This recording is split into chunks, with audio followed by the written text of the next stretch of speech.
ખેડા જિલ્લાના નડિયાદ શહેરના ભાવસાર વાડથી શાંત બજાર જેવા ભરચક વિસ્તારમાં રાત્રિના 8:45ના સુમારે સોના ચાંદીના દાગીનાના ટચ કાઢવાનો ધંધો કરતા વેપારીને પિસ્તોલ બતાવી ફાયરિંગ કરી રોકડ રકમની લૂંટ કરવા આવેલા 3 અજાણા શખ્સોનો લૂંટનો નિષ્ફળ પ્રયાસ ગયો હતો।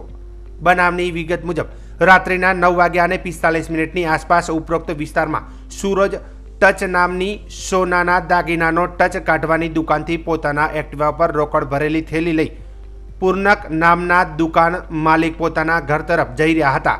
તે દરમિયાન 2 અજાણે વ્યક્તિઓ સાથે બજાર બાજુથી ચાલીને એક્ટિવા પાસે આવી રોકડ રકમ ભરેલી થેલી તેમને આપી દેવા ઈશારો કર્યો હતો। તેની સાથે હાથમાં રહેલી એરગનથી હવામાં ફાયરિંગ પણ કર્યું હતું, જેનાથી પૂર્ણક ગભરાઈ જઈ બૂમાબૂમ કરતા આજુબાજુના દુકાનવાળા તેમજ સ્થાનિક વ્યક્તિઓએ ઘટના સ્થળે દોડી આવતા આ બંને શખ્સો દોડીને ત્રીજી વ્યક્તિ જે બાઇક સાથે બજારમાં ઊભો હતો ત્યાં આવી બંને બાઇક ઉપર બેસી જઈને ત્રણેય વ્યક્તિઓ ભાગી છૂટવામાં સફળ રહ્યા હતા। આ ઘટનાની જાણ પોલીસને થતાં ડીવાયએસપી, ટાઉન પીઆઈ તથા પોલીસ સ્ટાફ ઘટના સ્થળે પહોંચી વધુ તપાસ કરી રહ્યા છે।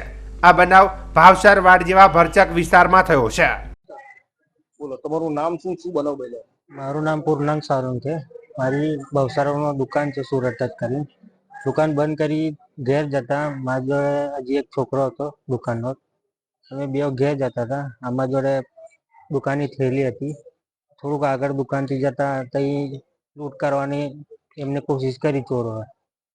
આગળ અમે ગયા થોડીક તો એમને રિવોલ્વર બતાવીને અમે બૂમાબૂમ કરી એટલે એ નાહી ગયા। લૂંટ થઈ નહીં, ગાડી ઉપર નાહી ગયા।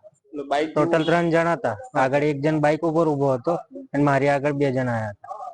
તમને શું બતાવ્યું? બીક લગાડવા રિવોલ્વર બતાવીને હવામાં એક ફાયર કરી એટલે હું બૂમ કરી, લોકો ભેગા થયા એટલે નાહી ગયા।